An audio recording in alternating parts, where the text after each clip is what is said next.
So this is the part of the uterus only. This is the part of the uterus, as we can see, the histological part. Okay, so if you can appreciate, this is the inner lining, this is the inner part of the uterus, which is composed of the endometrium, and you can appreciate the endometrium is composed of several endometrial glands. Yes, everyone can appreciate. And you can see beneath the endometrium we are having the myometrium, which is comprising of the smooth muscle bundle. Okay, so if you compare the normal endometrium, if you can appreciate, okay, the normal endometrium, if you can appreciate, is composed of two important things. One is your endometrial glands, as you can appreciate. Okay, the glands, this is your gland.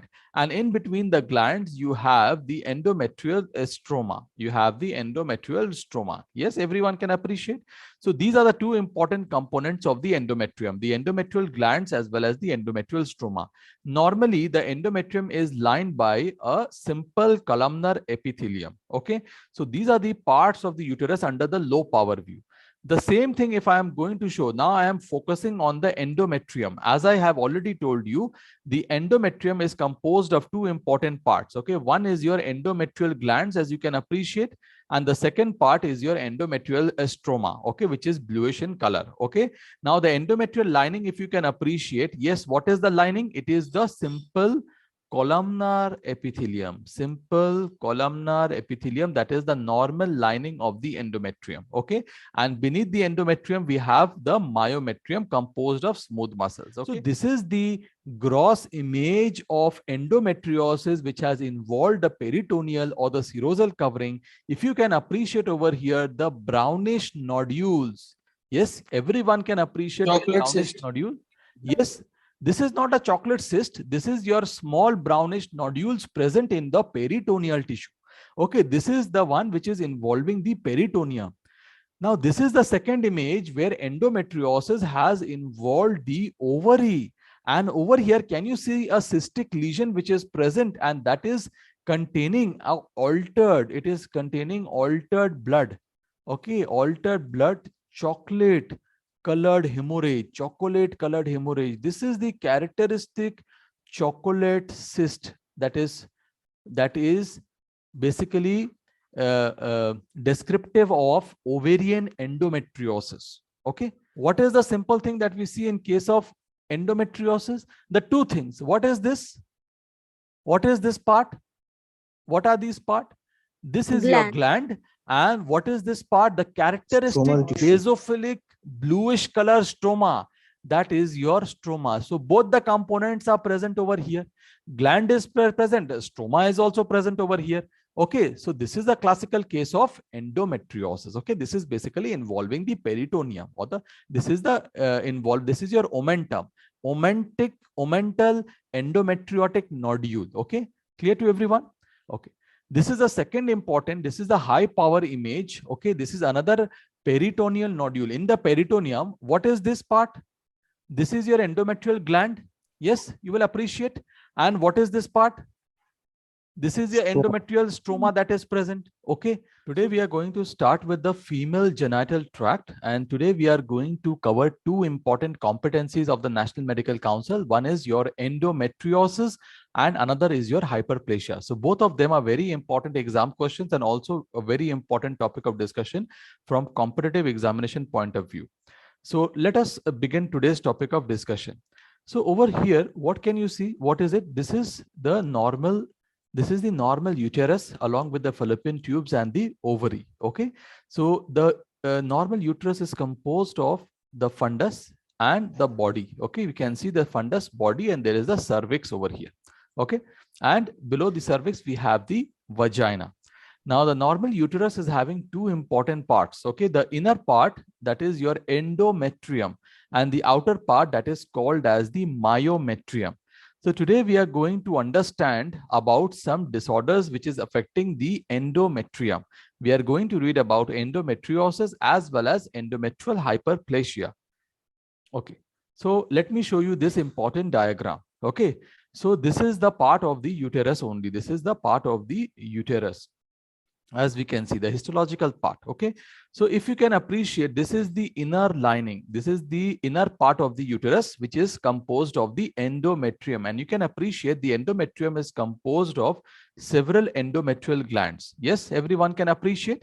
And you can see beneath the endometrium we are having the myometrium, which is comprising of the smooth muscle bundle. Okay, so if you compare the normal endometrium, if you can appreciate, okay, the normal endometrium, if you can appreciate, is composed of two important things. One is your endometrial glands, as you can appreciate. Okay, the glands, this is your gland. And in between the glands, you have the endometrial stroma. You have the endometrial stroma. Yes, everyone can appreciate. So these are the two important components of the endometrium, the endometrial glands as well as the endometrial stroma.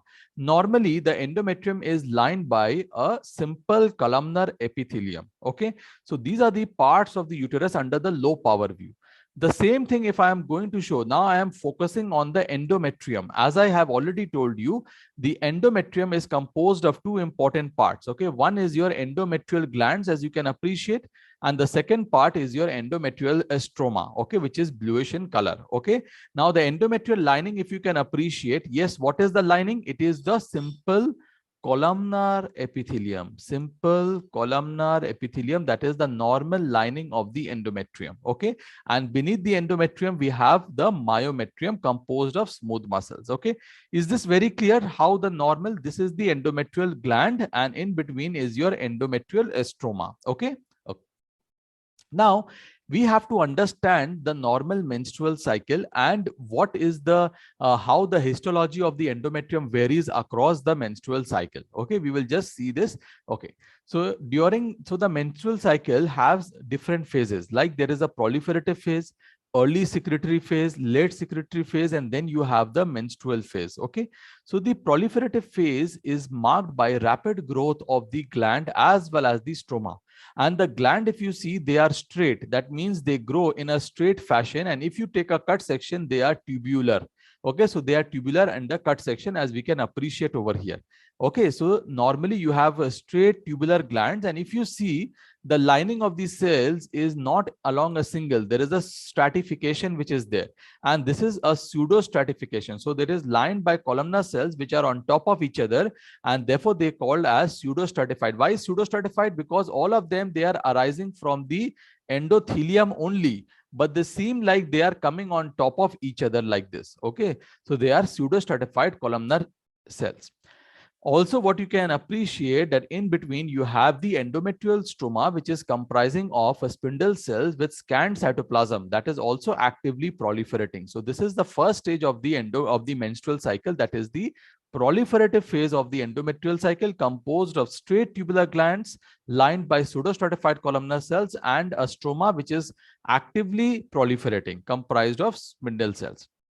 Okay, now this is the second important phase, that is the early secretory phase. Now what is the most important point? Now if you see, the glands, they are lined by the columnar cells, and there is a nucleus, and beneath the nucleus there is a vacuole. Yes, beneath the nucleus, just below the nucleus, you have a vacuole. So what is it called as? This is called as subnuclear vacuoles. Okay, and the presence of subnuclear vacuoles is characteristics of the early secretory phase. Okay, so post ovulation, after ovulation occurs, okay, what happens, that the amount of estrogen falls down. Just let me tell you one important point over here, that the proliferative phase is under estrogen. Okay, it is under the effect of estrogen. The proliferative phase is under the effect of estrogen, whereas the secretory phase, okay, after ovulation, if the fertilization doesn't take place, then it comes under the effect of progesterone. Okay, post ovulation there is the effect of progesterone. So in this phase, what you can appreciate, that there is a subnuclear vacuolation in the early secretory phase, and in this secretory phase, the secretory activity is most prominent in the third week of the menstrual cycle. Okay, where the basal vacuoles progressively move up. So over here you have basal vacuoles, and by the third week this vacuole is going to go up. Okay, so the early secretory phase is characterized by the subnuclear vacuoles. Okay, Now, in the late secretory phase, this is also in continuation with the secretory phase. Now, what happens over here in this phase, you can see the gland becomes tortuous. Okay, it becomes tortuous. It is no more tubular. It becomes tortuous. Can you see the shape of the gland? It has become serrated or it has become tortuous. The gland becomes tortuous in nature. Okay. Also, one very important thing is that your stroma, if you see, the stroma is completely edematous. Okay, the stromal changes, if you see, the stroma becomes highly edematous. Why? Because there's a deposition of certain ground substance in the stroma, and the stroma becomes edematous in nature, and that is followed by stromal cell hypertrophy. Ultimately, what is going to happen? There is going to be prominence of the spiral arterioles, but the spiral arterioles, they have not degenerated at this stage. Okay. And finally, over here, you will find a lot of stromal mitosis also. If you can appreciate, all these are stromal mitotic figures. So an edematous stroma with a stromal mitosis is a characteristic feature of the late secretory phase. Okay. And late secretory phase, they show serrated tortuous glands. Okay. Now, in the end, what happens if the end, for example, if fertilization doesn't take place, then the menstruation is going to occur, and there will be the stromal breakdown with the dissolution of the corpus luteum. Now, the corpus luteum of pregnancy is going to go, and the functionalis, the decidua functionalis, is going to degenerate. There is a lot of bleeding inside the stroma, and the stroma breaks down. If you can appreciate, these are areas of stromal breakdown. Okay, and there's an onset of the next menstrual cycle after this phase. So this is just the normal. Just I want you to understand that what is the secretory endometrium and what is the proliferative endometrium, how the glands are. Okay, this is just I wanted to tell you. This is just the basics. Okay, this is not the topic of discussion. So what I wanted to make you understand out of it, that the uterus is having two parts. One is the endometrium, one is your myometrium. What is the lining of the endometrium and what are the components of the endometrium? They are composed of two factors. One is the endometrial gland and the endometrial stroma. Okay. Now we have to understand the topic of discussion today, that is endometriosis. This is one of the competencies in the National Medical Council. Okay. So this is very, very important topic of discussion. So what is your endometrium? What is your endometriosis? Endometriosis is defined as the presence of ectopic endometrial tissue at the site which is outside the uterus. Most commonly, it includes both the endometrial glands as well as the stroma. But sometimes endometriosis might comprise just the endometrial stroma only. So what is it saying? That normally, where is the endometrial tissue located? Yes, normally the endometrial tissue is present where? In the uterus. But if the endometrial tissue is present outside the uterus, if the endometrial tissue is present outside the uterus, and when I am saying endometrial tissue, I am talking about both the endometrial glands plus the endometrial stroma. I am talking about both of them. Sometimes what may happen, that you might not see the glands, but sometimes only stroma is present. Even if only stroma is present, it is accepted. But if only glands are present without stroma, then it is not accepted as endometriosis. Always remember, the stromal part is much more important. Is it clear to everyone? So the endometriosis is defined as the presence of ectopic endometrial tissue at a site outside the uterus. Okay, this is the very important definition of endometriosis. Clear to everyone? Can we move ahead? So what are the sites of endometriosis? Where can endometriosis occur? So the most important MCQ, the ovaries are the most common site of endometriosis. So you will find the endometrial glands and the stroma inside the ovaries. Other sites, what are the other sites that we see? The other sites are the uterine ligament, rectovaginal septum, cul-de-sac, pelvic peritoneum, serosa of the large and small bowel, appendix, mucosa of the cervix, vagina, and the fallopian tube. These are the other sites. Now, what can endometriosis cause, or clinically why it is significant? Because it can lead to infertility. It might lead to dysmenorrhea, and it can lead to pelvic pain. Dysmenorrhea is your painful menstruation. Okay. So who all are involved? Basically, you all understand that I have shown you the menstrual cycle, and the change in the endometrium is taking place under the influence of the hormones, namely the estrogen. So basically, it is involving women in the active reproductive life. It is involving women in active reproductive life, okay, in the third and fourth decades especially, and affecting 10% of women. Okay, clear to everyone? Now, endometriosis can be of three main types. It can involve the superficial peritoneum. So it can be superficial peritoneal, it can be ovarian, or it can involve deep layers. That is, it can be deep infiltrating variety. So there are three types of endometriosis: superficial peritoneal and the ovarian variety, and the deep infiltrating variety. Now, what is the importance? The superficial peritoneal and the ovarian variety might be associated with development of endometrial carcinoma or malignancy.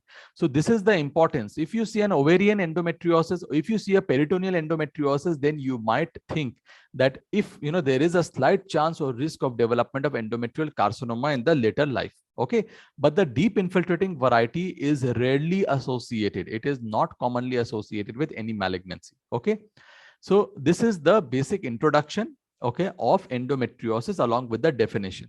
The second important part is the pathogenesis. What is the pathogenesis of endometriosis? So there is a proposed origin.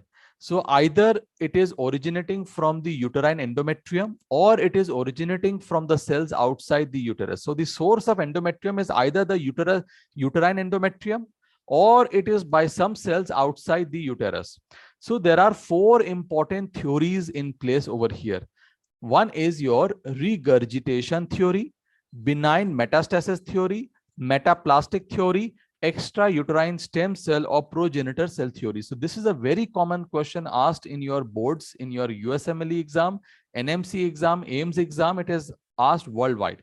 So the most common out of this four, which is the most widely accepted theory? Yes, the regurgitation theory is the most widely accepted theory. Kindly go through the MCQs that I am posting every day in the YouTube so that you can have a better idea about these topics. Okay, so this was a recent MCQ that I had asked.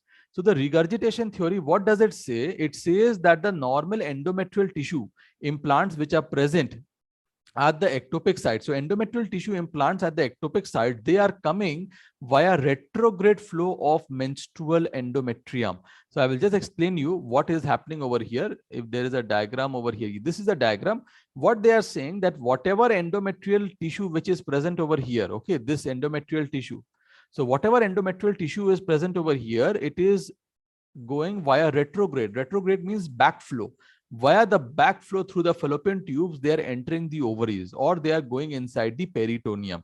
This is the retrograde menstruation theory or the retrograde flow theory. Is this very clear to everyone? This is the most common theory. This is the most widely accepted and the common theory. Yes, okay. So this is a very important theory. That is the regurgitation theory, which is the most widely accepted theory. What is the drawback of this theory? It cannot explain endometriosis in women who are amenorrheic. So women who are not menstruating. Okay, in those women, then how they are getting endometriosis in those women who are not having menstruation? So it cannot explain that. Also, it cannot explain the endometriosis taking place in the urogenital tract in men. Okay, because men, they do not menstruate, they do not have endometrial tissue. Then how they are having? And also they cannot explain endometriosis at a distant site like the brain, lungs, and the bone. Is this point very clear to everyone? Yes, is it very clear? So these are the drawbacks of the regurgitation theory. Now, the second important theory is the benign metastasis theory. It says that the endometrial tissue from the uterus can spread to distant sites. How? Via the blood vessels and via the lymphatic channel. So this is the benign metastasis theory. Usually endometriosis, it is not a malignant condition. Okay, so that is why we are always calling it as a benign metastasis theory. It is spreading, but it is not a malignancy condition. It is a benign condition. The third important thing is the metaplastic theory. So can anyone tell me what is the meaning of metaplasia? Yes, we have already read about metaplasia. What is metaplasia? Change in the characteristic of endothelium. Yes, not characteristic. Now, if one cell type is changing into another cell type, but the parent tissue remaining the same, that is called as metaplasia. So what they are saying that that for example, from one particular epithelium, okay, it is giving rise to different epithelium. And this particular epithelium is giving rise to, for example, the endometrium. It is giving rise to any other kind. It is giving rise to the mesothelium. Okay. in the pelvis, or it is giving rise to different kinds. So they are saying that the presence, for example, the coelomic epithelium is giving rise to multiple different epithelium in our body, including the mesothelium of the pelvis and the abdomen. So in the peritoneum, the coelomic epithelium has been postulated to give rise to the endothelial or the endometrial tissue as well. So this is the metaplastic theory, that the same coelomic epithelium which is giving rise to the mesothelium of the pelvis and abdomen is also giving rise to the endometrial tissue. How? By the process of metaplasia. So okay, so basically the same epithelium is giving rise to different tissues. Also, the mesonephric remnants, they might also differentiate and give rise to ectopic endometrial tissue. So a different type of a tissue can give rise to different types of endometrial tissue. This is your metaplastic theory. Okay, so for example, the coelomic epithelium, which is giving rise to the normal lining of the mesothelium, is also giving rise to the endothelium by metaplasia. Similarly, the mesonephric remnants are also giving rise to the ectopic endometrial tissue. So this is by the process of metaplasia. Is it clear? And the fourth theory is your extrauterine stem cell or progenitor cell theory. It is stating that any kind of stem cell from any part, from the bone marrow, they are differentiating into endometrial tissue. So for example, stem cell from the bone marrow, they are going into the peritoneum, or they are going into the ovary, or they are going into the mucosa of the cervix and the vagina. And over there, they are going and differentiating into the endometrial tissue. This is your extrauterine stem cell or progenitor cell theory. Are all the theories very clear to everyone? These are very important, and short notes comes from this. What are the theories of endometriosis? Okay, very commonly asked question. The regurgitation theory, benign metastasis theory, metaplastic theory, extrauterine stem cell or progenitor cell theory. Clear to everyone? Okay. Now, there are some difference between women who are having ectopic endometrium versus women who are having normal endometrium. So for example, if I am a person, if for example there's a normal woman who is just having a normal endometrium, and there are some women who is having an ectopic endometrium plus endometrium in her. Okay, so women who are having ectopic endometrium and women who are having normal endometrium, they have some differences. Okay, so what happens, let me tell you. Ectopic endometrium, okay, plus the associated inflammatory macrophages, they are releasing certain pro-inflammatory and pro-angiogenic factors. Now, for example, whatever endometrium is there outside the uterus, they need they need certain growth factors, they need certain cytokines, they need certain they need certain angiogenic growth factors for the survival. They need blood supply for the survival. So over here there is a release of multiple factors like PGE2, interleukin 1 beta, interleukin 6, TNF alpha, and interleukin 8. Along with that, okay, there is release of pro-angiogenic factors like vascular endothelial growth factors, or matrix metalloproteases, or tissue inhibitors of metallic proteases. All these factors, especially the vascular endothelial growth factors, they are providing the blood supply to the new ectopic endothelium. So the VEGF is providing blood supply and supports the growth and survival of the ectopic endometrial tissue. The matrix metalloproteases, they are helping in remodeling of the ectopic endometrial implant. The implant, for example, initially it is like this. So the matrix metalloproteases is going to give a normal shape like this. It is going to remove the extra amount of tissue that is there, that is going to be removed. The extra amount of tissues that we see over here is going to be removed. Okay, so that is the role. Now, very important, another important concept, that how the ectopic endometrium is different from the normal endometrium. Let us try and understand this point. So the ectopic endometrial tissue is producing an enzyme that is called as aromatase. And this aromatase enzyme is responsible for peripheral conversion of androgen into estrogen, leading to an increased amount of estrogen production, along with that increased amount of retinoic acid production. So individuals or women who are having endometriosis, they have an increased estrogen secretion because of excessive amount of aromatase secretion. And this enhances the survival and persistence of the endometriotic tissue. Okay, so the treatment, and that is the basic important thing. Women presenting with endometriosis, okay, they respond to anti-estrogen therapy. So if you are giving aromatase inhibitor, that is going to bring down the amount of unwanted estrogen, and the patient is going to respond to therapy. Okay. Also, the retinoic acid which is produced because of this aromatase promotes the epithelial cell survival in the ectopic endometrium. Okay. Now, also very important thing is that is the epigenetic alterations, that is DNA methylation, promotes endometrial proliferation as well as survival. Okay, so all these three important effects that we have seen, that is the ectopic endometrium that is producing pro-inflammatory and pro-angiogenic factors, along with ectopic endometrial tissue producing aromatase and epigenetic alterations that we have seen over here. All these three important alterations are present not only in the ectopic endometrial tissue of that person. So that patient, for example, that patient is there who is having endometriosis. Okay, endometriosis. So in that person who is having endometriosis, there are two types of endometrium in that person. One is the normal endometrium lining the uterus, and one is the ectopic endometrium, for example, over here, which is present in the ovary. So all these three changes are not only present in the ectopic endometrium, but it is also present in the normal endometrium of that patient suffering from endometriosis. So it is suggesting that there is a fundamental defect in the endometrium only. Okay, so that is why these are the three important differences, okay, of the ectopic endometrium from the women with normal endometrium. Is this point crystal clear to everyone? Yes. Is this very clear? All the theories of endometriosis and how the the ectopic endometrium is different from a women with normal endometrium. Okay, so this is the pathogenesis as I've already discussed with you. So the endometriotic implant, okay, along with the activated macrophages, they release certain pro-inflammatory factors along with vascular endothelial growth factor. VEGF is responsible for supporting the growth and survival of the endometriotic implants. Okay, and MMPs, they are responsible for remodeling. They are responsible for remodeling. Okay, is it very clear to everyone? Can we move ahead now? Okay, this was the most difficult part. Now comes the more interesting part. Now, very important thing, some important points we have to understand. The deep infiltrating variety of endometriosis shows mutation in KROS, PIK3CA, and PP2R1A as well as RAD1A. Okay, and the mutations present in these genes are responsible for the aggressive behavior of the deep infiltrating variety of endometriosis.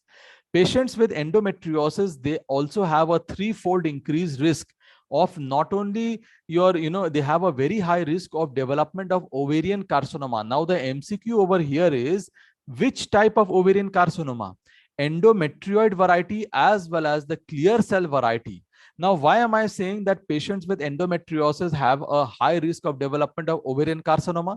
Because the type of mutation present in endometriosis and the type of mutation present in these ovarian carcinomas are almost similar.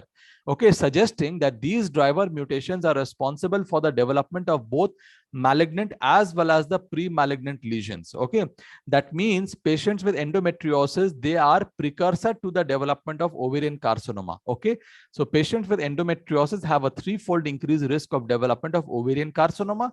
Which type? The endometrioid and the clear cell type. So very importantly, now we will see what is the morphology, that grossly and under the microscope, how does endometriosis looks like.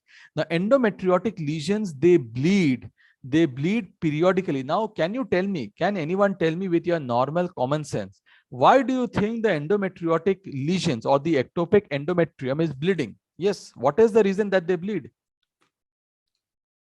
Yes, can anyone tell me why are they bleeding? Yes, anyone?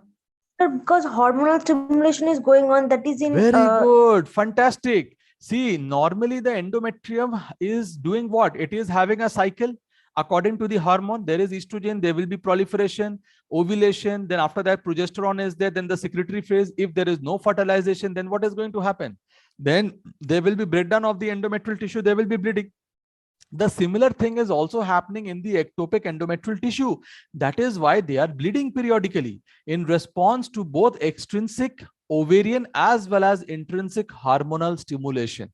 Okay, and this kind of bleeding is going to produce certain reddish nodules, reddish to yellowish brown nodules are produced, and these nodules are present in the mucosal and the serosal surface. I will show you how these looks like. Okay, and when such kind of nodules becomes widespread, okay, they can cause extensive fibrous adhesions. Okay, they will cause extensive fibrous adhesion. Now, this is a basic picture that we see in the peritoneum or in the mucosal or in the serosal surface of the peritoneum. Now, inside the ovaries, if the ovaries are having endometriosis, they become markedly distended by large cystic masses around 3 to 5 centimeters in diameter. And such cystic masses, they are filled with brownish fluid resulting from previous hemorrhage. Now, there is a lot of hemorrhage taking place in the endometriotic cyst, and because this is over a long period of time, there is a breakdown of the RBCs, releasing the hemosiderin. This gives a brown color. So they give rise to a condition called as a chocolate cyst. So endometriosis involving the ovaries present as a chocolate cyst, also called as endometriomas, an important MCQs that is asked.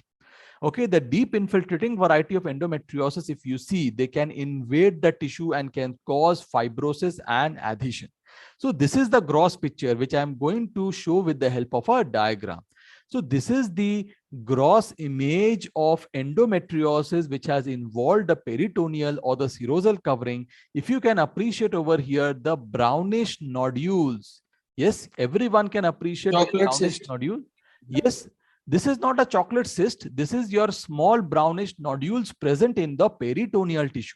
Okay, this is the one which is involving the peritoneum. Now, this is the second image where endometriosis has involved the ovary. And over here, can you see a cystic lesion which is present, and that is containing it is containing altered blood. Okay, altered blood, chocolate colored hemorrhage, This is the characteristic chocolate cyst that is basically descriptive of ovarian endometriosis. Okay, is this point clear to everyone? The gross changes. Okay, now we are going to understand the microscopic changes. Now you all tell me, we have already seen the microscopy of a normal endometrium, yes or no? Now you people tell me, what are the components of an endometrium? Tell me, what are the components I have shown you? Normal components of endometrium. Endometrial stroma. So there should be present of gland, or there should be present of stroma. Okay, some cases glands might not be present, but only stroma is present. That is also accepted. But only glands, okay, only glands is never accepted. This is a very important MCQ, AIMS MCQ. So you have to understand this. And along with this, there might or might not be presence of hemosiderin, because there is a bleeding. So long-term bleeding, RBC breakdown is released. So basically hemosiderin can be present in this particular scenario. So very important over here. Okay, so this is the microscopy. Let us go and see the microscopy. So the microscopic examination of endometriosis shows a very, very simple thing over here. What is the simple thing that we see in case of endometriosis? The two things. What is this? What is this part? What are these part? This is your gland. And what is this part? The characteristic basophilic bluish color stroma. That is your stroma. So both the components are present over here. Gland is present, stroma is also present over here. Okay, so this is a classical case of endometriosis. Okay, this is basically involving the peritoneum, or this is your omentum, omental endometriotic nodule. Okay, clear to everyone? Okay, this is the second important. This is the high power image. Okay, this is another peritoneal nodule. In the peritoneum, what is this part? This is your endometrial gland. Yes, you will appreciate. And what is this part? This is your endometrial stroma that is present. Okay, so this is again, both the conditions have been fulfilled. So ectopic endometrial tissue which is present in the peritoneum over here. So this is your peritoneal nodule. Okay, now what are these brownish color things that we can appreciate over here? Okay, this brownish color appearance that you can see, this is your hemosiderin. It might be seen in few cases, or it might not be seen. So it is not a diagnostic requirement. Over here, you can also see the hemosiderin. Okay, you can see the gland, you can see the gland lining, you can see particular endometriotic stroma also over here. Okay, clear to everyone? Okay. Now, this is another very important image taken from Robbins only. This is the mucosa of the colon. Why am I saying this is the colon? Look at this lining epithelium. Okay, these are the glands. Okay, mucosal glands, as we can see. And why am I saying this is your endometriosis? We can see there is a development of a nodule over here. Okay, what is this part? This part is your gland. This part is also your gland, and in between is your stroma. The bluish stroma is there. So again, this is the case of an endometriosis. Clear? Very, very important. In AIM, such diagrams will be shown to you. Okay, and the characteristic clinical feature will be there. Okay, and a women of reproductive age group, this history will be there. In a reproductive age group presenting with abdominal pain. Okay, then you have to see. Now, this is the high power view of the same. This is the colonic mucosa showing the mucosal gland. Okay, so what are these? These are your endometrial glands, and this is your bluish what? What is this? This is a bluish stroma which is present.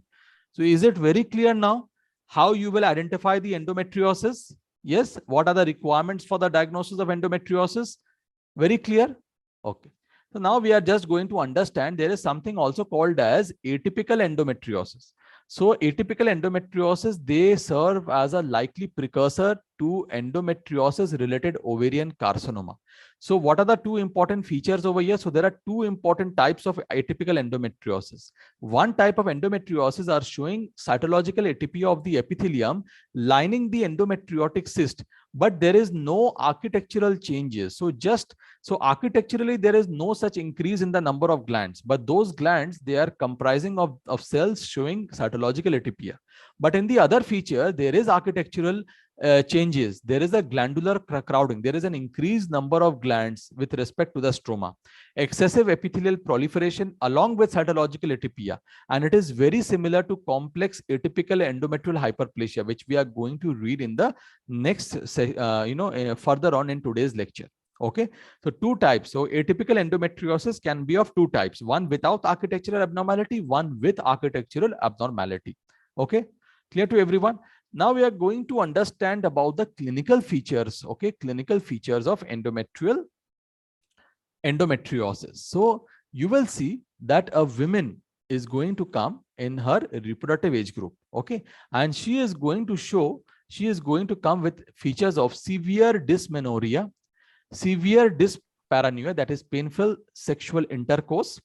Okay, pelvic pain because of intrapelvic bleeding and periuterine adhesions. So if you see the ultrasonographic findings, there is a periuterine adhesion or there's a cystic change in the ovary. If such features are there, menstrual irregularities are there, or infertility is there, okay, such complaints are present in 30 to 40% of the women.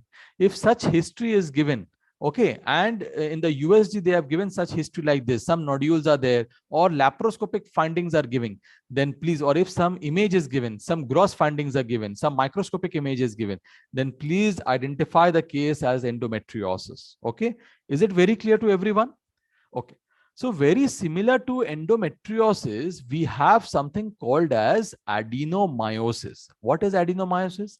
Presence of endometrial tissue. When the endometrial tissue is present within the uterine wall, in the uterine myometrium, then the condition is called as adenomyosis. That means when the endometrial tissue is extending into the myometrium, it is called as adenomyosis.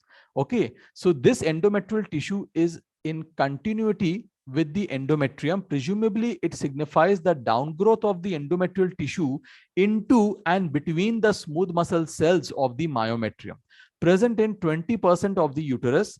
Microscopically, you are going to see the presence of endometrial stroma. Stroma is the most important component. Glands may or may not be present, and the presence of the endometrial stroma with or without glands within the myometrium is the important requisite. Clinical feature just similar to endometriosis, the same irregular heavy bleeding will be there. Okay, colicky dysmenorrhea, dyspareunia along with pelvic pain. It's very similar to endometriosis. Is this very clear to everyone?